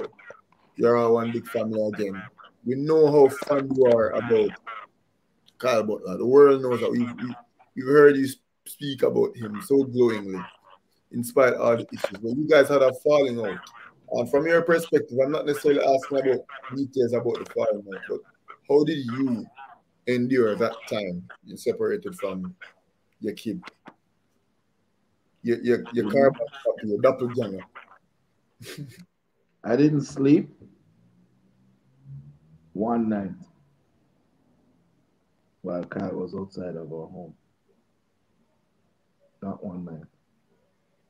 I worried every single day, every single night. You know, now I've been diagnosed with a enlarged heart and liver. If you notice, you see me at the games and my blood pressure is high and they're trying to keep me off the bench. But in that period of time, my whole head went white. If you notice, my hair is very fully white now. I love my sons, and it wasn't just the damage that was caused to Kyle, but with Travis and Leon and Sharky, and there are a lot of people who are out there who are more than happy to use the fame or use the success of another person to try to elevate themselves. And sometimes Kyle didn't see it. And I saw it. Because I'm an old coot, I'm an old fox, and you can't go around me. And I was trying my best to just protect him. You know, but again, you cannot, not everything that can be learned can be taught, you know? There's a song I sent him the other day. It was from Cat Stevens. It's called Father and Son. One day you guys should listen to it. The father tell his son to just easy, settle down and take it easy. Don't rush to go out in the world and face certain things that I'm done face already. Just work with the program and everything will fall into place for him. And the son said, no, you can't tell me that there's opportunity out there and I want to do it and you can't tell me how to do it. I'm going to do it my way. And eventually what happens is you realize that your dad was right. You know? And that no amount of success in life, no amount of money is worth your family. None is worth your brotherhood, your father, your sister. And so, with Kyle Bops, is it because the whole of we love him? No, so we love him enough. And no, so he can twist us up. Twist us up like.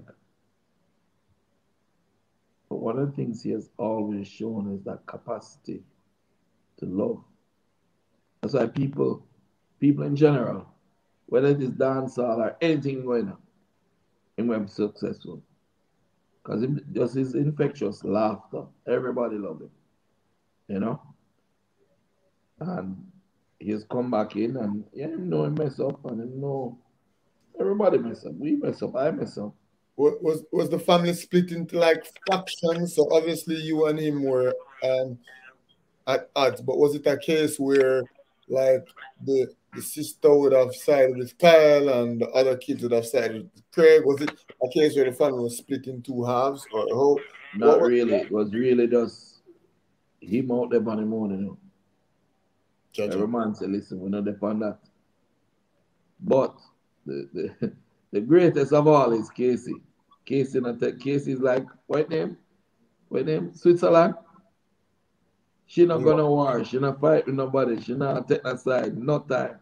She love everybody, and that's it. She's the greatest sister on the planet, may I tell you. Well, my sister good too. But the thing with Kyle is that you live and you learn, but Kyle is innately good. Yeah. That's the thing. He's innately good. And he's very trusting, or used to be very trusting. And think that everybody is his friend. Everybody is not your friend. You know, when I was younger, I learned that the hard way early. Everybody's not your friend. You guys need to understand that too. All of them on that smile up in their face. They're not your friend. Yeah, if you are, you must think about if you are on your last and you need a kidney, the man who will take out the kidney and give you is your friend. You understand? Everybody else is associates. I agree 100%. But if you know, that's exactly how I personally stay. That was something you preach for a long time. And Kyle though. And Kyle, what next for Kyle? You know, any offers, any? I know that he's training. I know you've said that before, but anything. Kyle went. The human body is like this. You see, if you're used to training hard every day, yeah, you need the fuel to train hard every day. And so you eat to train hard every day. See, if you stop training, your body don't automatically stop eat the same amount. Mm-hmm. So Kyle had put on a lot of weight. And he shed about 30 pounds already. Yeah. Right back down to almost the size he was before. And he's training, he's doing well, he's helping with the coaching, we're doing business together. We started up a new restaurant in January. That's gonna be awesome. It's called His Story. Mm. Yeah, it's going to be awesome. Where's the location? In Mana Center. Mm. You know, so we're going to start there and then expand. I want to show about that. Huh? That's a rush. Nobody the press release right now. Sure that there's going to be a time and place when that time comes soon. Yeah, man. It's like a bad man. What we're going to do is we're going to include a lot of the food that we tasted and had on our travels. You're gonna have inside there gonna be like a story. You know, when you're going, you see the whole journey, you're seeing all of us, you're seeing what's happening, and people will be able to just pop in. You don't know who's gonna be there, whether a Bolt or a Pastor or a Sterling or a Pastor or a Sancho or a Leon or myself or a Kyle or even Whisper, whoever. You know, it's gonna just be the place to hang. Yeah, for footballers and for people who like football and Mr. Butler, like good food. Can we expect those tuna sandwiches? Yeah. Of course, that's gonna be on the menu, bro. Let me ask, hey, you don't made me to a top chef. I can cook it up. I'm a big chef in there, brother. Man. Remember, you know, me I feed 23 youth with nothing in them. I have to make sure, say, that it is interesting. Mm. Right? Me can cook chicken so many different ways, you'd be surprised. You know? But I was able to make those tuna sandwiches differently every day of the week. So it tastes different. You have Mexican tuna sandwiches. Right? So anyway. But it was really, this journey was really one of fortitude, and it was one of sacrifice. But at the same time, we had a lot of fun. One at a time, you know, we said we have a river. Summer, you know. So we're not Austria, so we have a river now. You know, like where they go? Castleton or one of them places. Yeah. And the sun hot and the river water nice and cool. You going, brother. Blazing sun outside. I'm gonna tell you something. The water is freezing. When I say freezing, literally freezing. You know, you them chuck off, man. You see when you see them run out of the water, brother. We had a lot of fun. We went skiing. We had friends that we would do things with. Food we would eat. Wiener Schnitzel. You know, Belgian fries. You know, the steaks that they have, some huge steaks in Belgium. You go down to France and them have rabbit and them have all sorts of something. The journeys, the different academies went to Lille Academy, went to Ajax. I learned so much. I made so many friends. Mark Overmars, Edwin van der Sar, as I said, Roger Van Gool, Dimitri de Conde. So many brilliant minds. They sit down, Karl-Heinz Rummenigge. They sit down and I soak up everything what the man ever give me. Soak it up like a sponge. And some of them understand it all. Some of them, the coach, them in the Jamaican and the JFF and everything. We ask about foolishness. Why not ask me? What is a system? You know that up till 2 years ago, nobody understood what a system was in Jamaica, including the JFF. When I started talking, I'm trying to go back in a memory bank.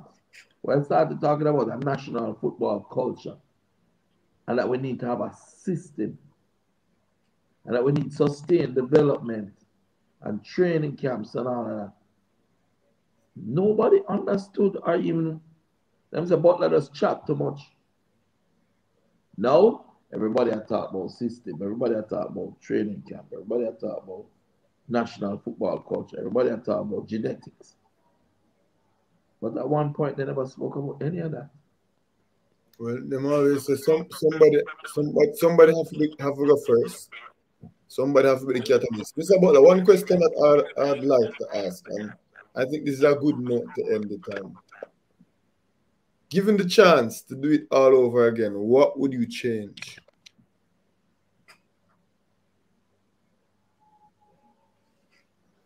Maybe.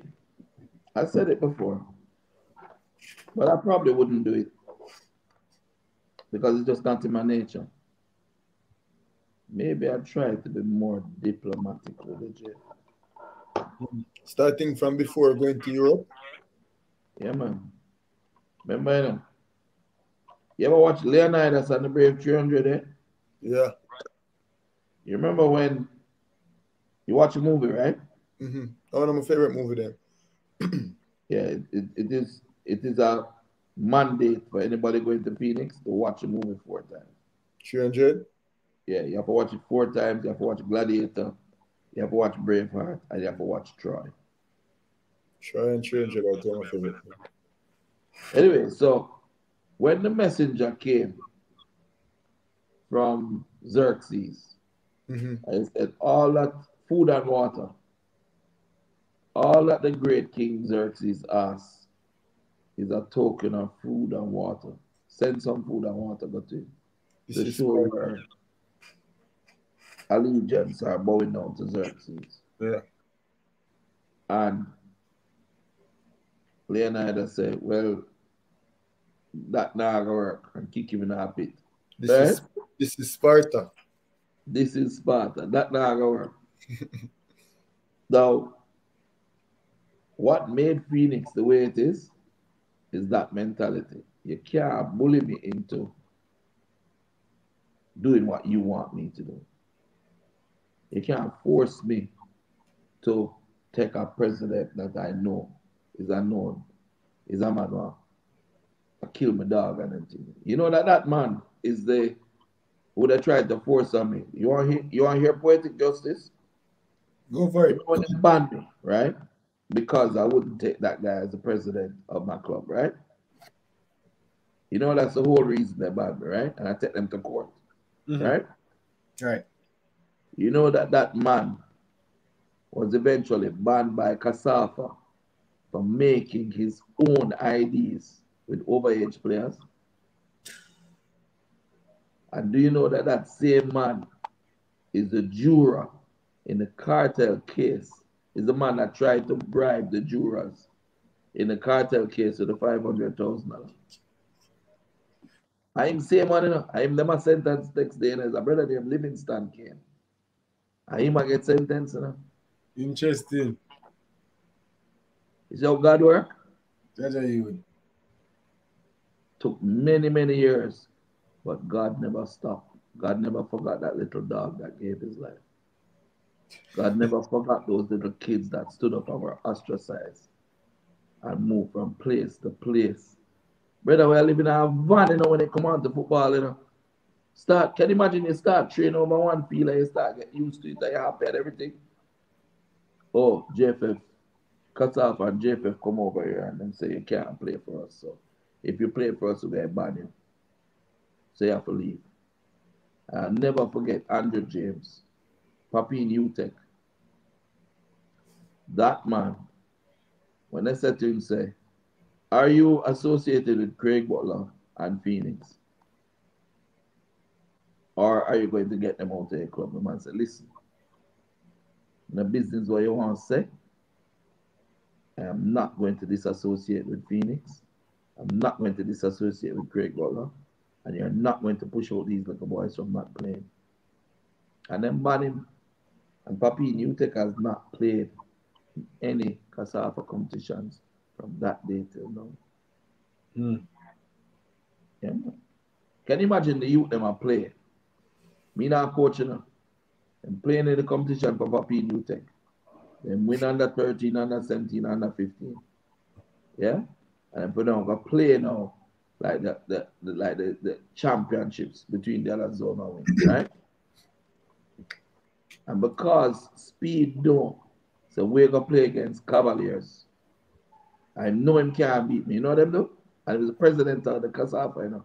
You know the man, the brother? To the little baby youth them. He said Craig Butler was seed at the match. And therefore, we're going to ban disqualify the teams. Now look, I'm up on the bench. I'm a parent of the children, and I'm sitting over at the other side of the stand. You can't tell me, say, I can't go watch me pick the play. And then ban the youth, them ball. This is Chippy Road for the ground. 9-year-old, and at that you have the little pin in them. You know how much scars you get the youth them? And then you walk around and talk about, I don't, nowadays, him don't watch schoolboy football. Right? But when him get, what him name? The youth to him, they have a Cavaliers until they leave. But play for KC, the captain, he must one of them. Pearson? Pearson. Where him get Pearson from? The schoolboy football, I can watch him and get him. You understand? Or him don't watch schoolboy football just to counteract what people are saying about Whisper how good he is. You get me? I'm still a continue it. And until them stop, I say sorry. War! That's quite an exclamation mark to end it on. Yeah, man, we now back down. Wonderful. But you know, it wouldn't be fair of us. It wouldn't be fair to the viewers to ask this question. Now we're done it yesterday, but we have to ask this. Whisper. Out of here in a field. Yeah, man. Hard was to get out. Well, remember, you know, this Whisper can't sign till him 18. So he really would travel, go on training, travel, come back, train with me, go back, go to school until he reach 18 next year, November. And then he can sign a professional contract. Because remember, no matter what, we're going to abide by the rules of the Schengen, and we're going to abide by the rules of people. All right, Mr. Butler. We're going to close out the video now, but wait with us on the line after this for a second. There's something I want to talk to you about. But yeah, Craig Butler speaking us about what his story. Yeah, and a lot of things that's a pun to his story. Play on words, saw what he did there, Butlers. But yeah, there's so much, and Kyle Butler kind of opened the kettle of worms that I really wanted to dive into. And being investigative journalists, we have to dig deeper and deeper into the matter. Yeah, and Kyle painted a story, and we got a similar but slightly different story from Craig's perspective. And I'm pretty sure from Atkinson's and from Bailey's perspective, it would be different. And that's what we hope to accomplish one day. But this is definitely one step in that direction. Here we go. What a conversation. Yeah, man, I love it. People, I hope you guys enjoy this one. You know, we touch on a lot of things from the inception. You understood how Phoenix came up. It's almost like Phoenix chose him. It's almost like the academy chose him. The boys just turned up. 23 boys just happened to be here now. You know, so drama, adversity, tears, abuse, torture, prosperity, success. Loving it. People, if you like this one, don't forget to like this one. Leave a comment on the video and subscribe to This or That Sports TV, please. Do one more thing though. Share the video to at least 10 people. But for this conversation, get us at least 7 subscribers. Because if each and every one of you guys can do that, you know how many subscribers that get us by the end of the day. A lot. People, for now, this was This or That Sports TV. I hope you enjoyed this one. Many more to come. Just the beginning. And this was This or That Sports TV. We out.